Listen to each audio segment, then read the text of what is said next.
Tu veux créer du contenu de qualité sur YouTube, mais tu passes un temps fou à tout faire à la main, modifier les descriptions, récupérer des liens de vidéos, uploader, traduire, faire du tri. Et si je te disais que tu peux commencer à automatiser tout ça, même si tu n'as jamais codé de ta vie? Cette vidéo marque le début d'une série où, avec René, mon assistant IA, on va te montrer comment utiliser l'IA et quelques outils simples pour gérer ta chaîne YouTube de manière plus intelligente. L'objectif, gagner du temps, éviter les tâches répétitives, garder le contrôle sur ton contenu, et surtout ne pas tomber dans la chaîne générée par l'IA vide de sens, sans âme. Tu restes un créateur. Tu veux dire, on ne va pas publier 50 vidéos faceless en 3 jours pour dominer une niche? Non René, ici on parle d'aider les créateurs, pas de spammer internet. Alors au programme aujourd'hui, on va créer une clé API Google pour interagir avec YouTube, vérifier qu'elle fonctionne, et créer un premier script d'automatisation avec l'aide de l'IA. Et ce n'est qu'un début. Dans les prochaines vidéos, on apprendra à uploader automatiquement des vidéos avec les miniatures, les titres et les descriptions. Passer ta chaîne à l'international avec la traduction automatique des titres, descriptions et sous-titres, toujours avec l'IA. Mettre à jour tes vidéos en masse.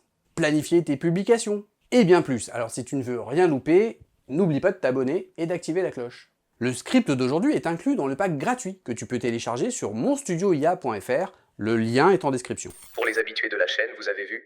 Sam est passé en mode été. Il a troqué son hoodie pour un t-shirt. Créer une vidéo, c'est déjà beaucoup de boulot, mais ensuite il y a toute la partie invisible. Publier la vidéo, mettre une description, ajouter des liens, traduire, la mettre à jour quand quelque chose change, référencer d'autres vidéos, répondre à des logiques de classement ou de série. Et si tu es créateur solo, ça devient vite chronophage. Automatiser ici, ce n'est pas remplacer ta créativité. C'est juste ne plus refaire 50 fois la même action. Et en prime, l'IA ne se trompe jamais sur le copier-coller. Contrairement à ton index après 3 heures de montage. Pour que ton script puisse parler à YouTube, il lui faut une autorisation. C'est ce qu'on appelle une clé API. Pour récupérer ta clé, c'est très simple et c'est gratuit. Donc pour faire ça, tu vas sur console.cloud.google.com. Si tu n'es pas déjà connecté à ton compte Google, celui qui te sert à ta chaîne YouTube, alors Google va te proposer de te connecter à ton compte. Donc c'est ce que je vais faire maintenant. Hop. Ensuite, tu vas aller en haut à gauche vers le sélecteur de projet. Et là, tu vas pouvoir créer un... Donc moi, j'ai déjà des projets de créer. Toi, ce sera sûrement vide. Donc tu vas créer un nouveau projet, ici. Appelle-le comme tu veux. Moi, je vais l'appeler mon studio IA YouTube, par exemple. Je clique sur créer. Donc, il n'aime pas les underscores. Donc, je clique sur créer. Je viens de créer mon projet. Il m'a remis sur mon projet, mon studio IA. Donc, je vais me remettre sur mon studio IA YouTube, sur lequel je n'ai pour l'instant aucune autorisation. Je vais devoir activer l'API qui va me permettre d'interagir avec ma chaîne YouTube. Celle-ci s'appelle YouTube Data API V3. Donc, pour faire ça, on clique sur le hamburger, ici. On va dans API et services, si on n'y est pas déjà. Et là, je vais taper YouTube dans la barre de recherche. Et il me propose automatiquement YouTube Data API V3. Je clique dessus et je clique sur Activer. Ici. Maintenant que notre API est activée, on va aller créer une clé API. Pour ça, on va dans Identifiant. On a clé API ici. Et je vais ici créer des identifiants clé API.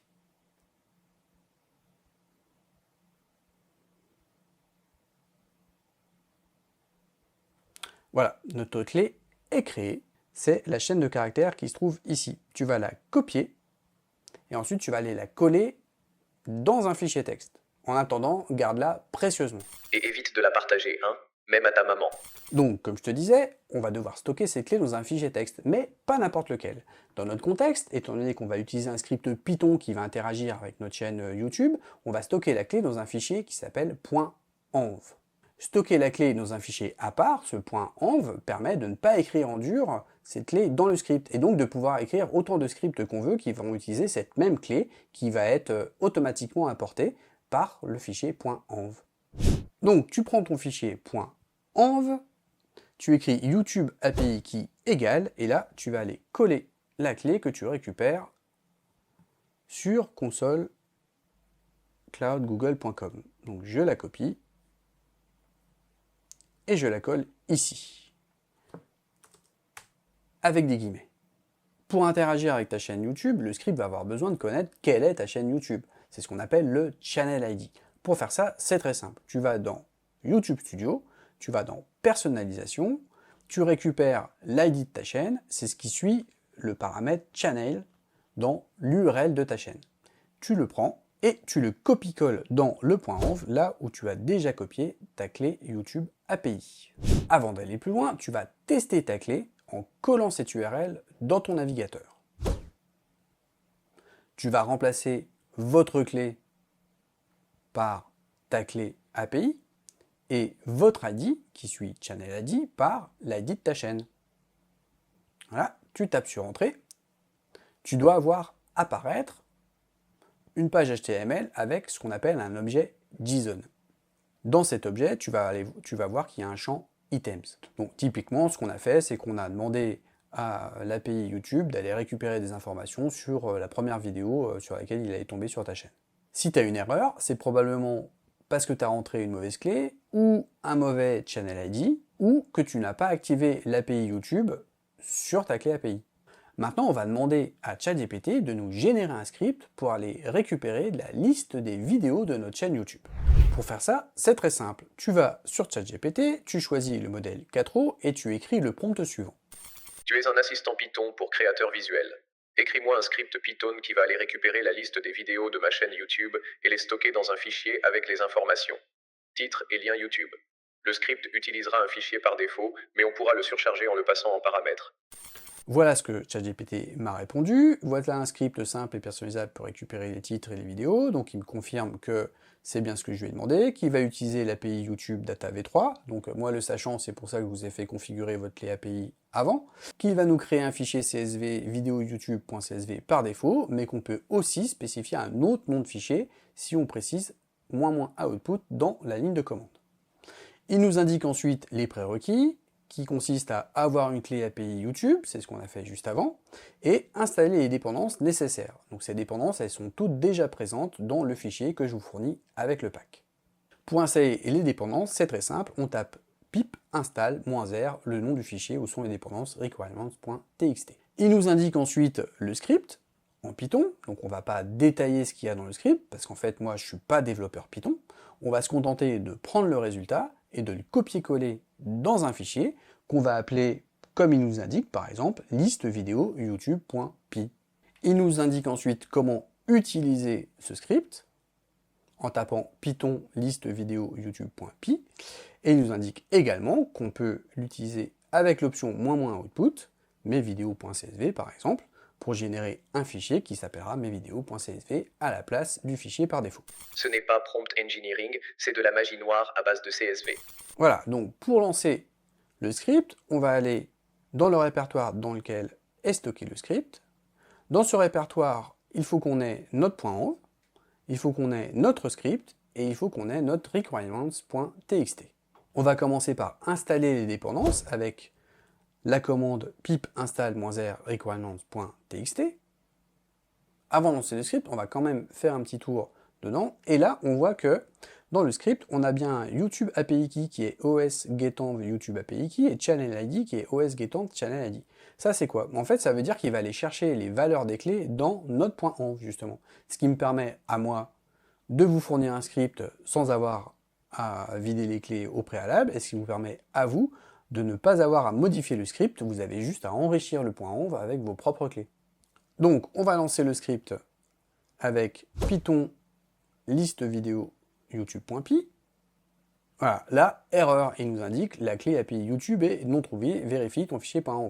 Bah oui, parce que moi, le fichier .env que je vous ai affiché à l'écran, c'est pas le vrai fichier .env, parce que la clé API, bien sûr qu'il faut jamais la donner à quiconque, donc moi je vais pas vous donner la mienne. J'ai donc corrigé mon fichier .env, et maintenant on va pouvoir lancer le script. Il nous indique qu'il récupère les vidéos. Il m'indique ensuite qu'il a récupéré 74 vidéos qu'il a sauvegardées dans videoyoutube.csv. Donc on va aller voir à quoi ça ressemble. Donc on regarde dans le répertoire, il nous a bien généré le videoyoutube.csv. Et maintenant, on va l'ouvrir.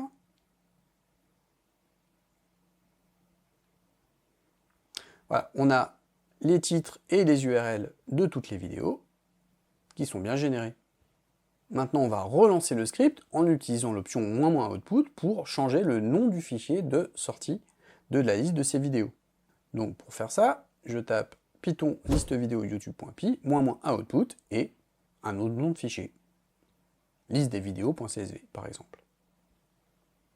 Et on voit qu'il nous a généré un nouveau fichier.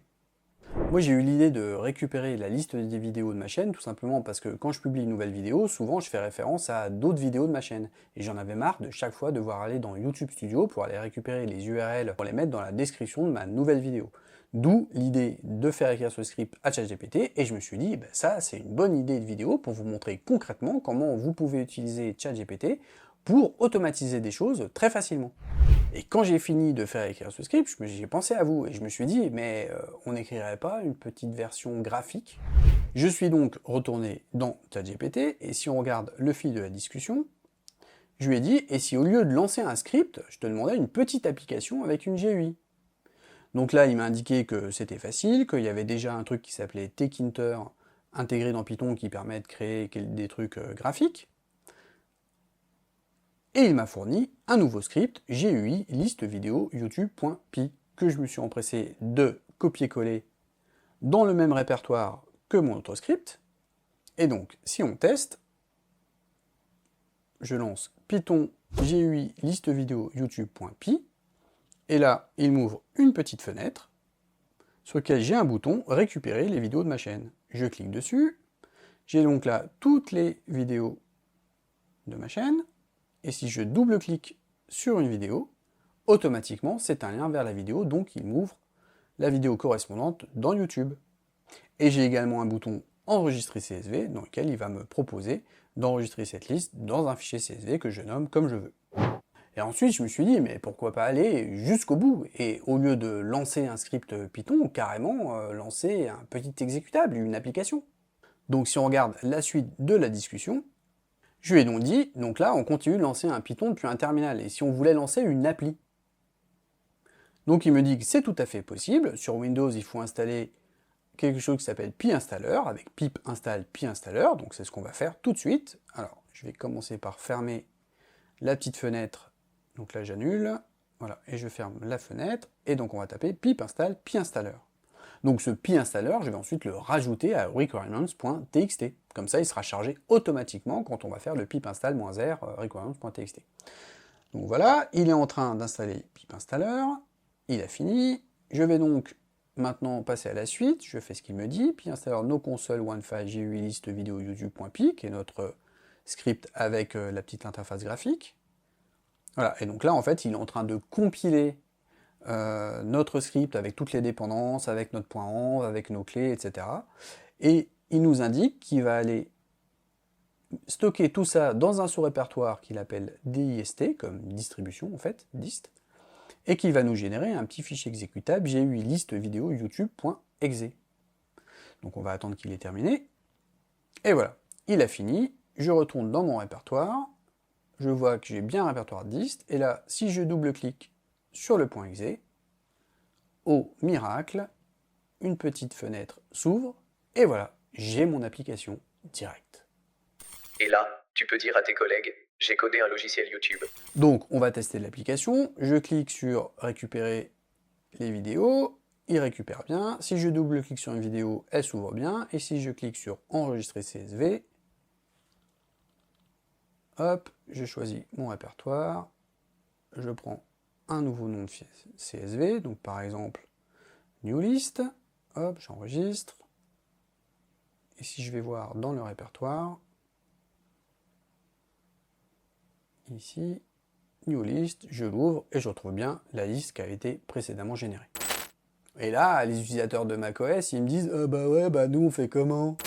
En fait, moi je sais pas, mais on va demander à ChatGPT. Et donc, on va écrire, et pour ceux qui sont sur macOS, on fait comment pour obtenir un exécutable?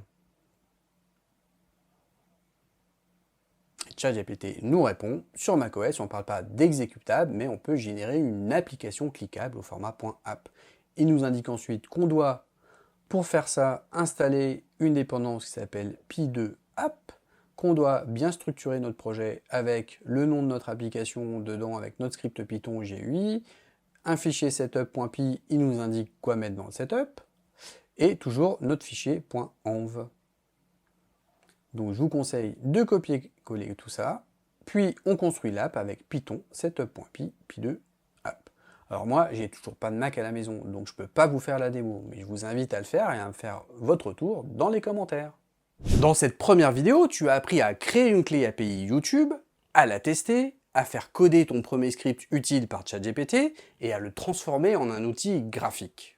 Mais ce n'est que le début. Dans les prochaines vidéos, on va uploader automatiquement tes vidéos, traduire les titres, les descriptions et les sous-titres, modifier des dizaines de descriptions en une seule fois et planifier des publications automatiquement.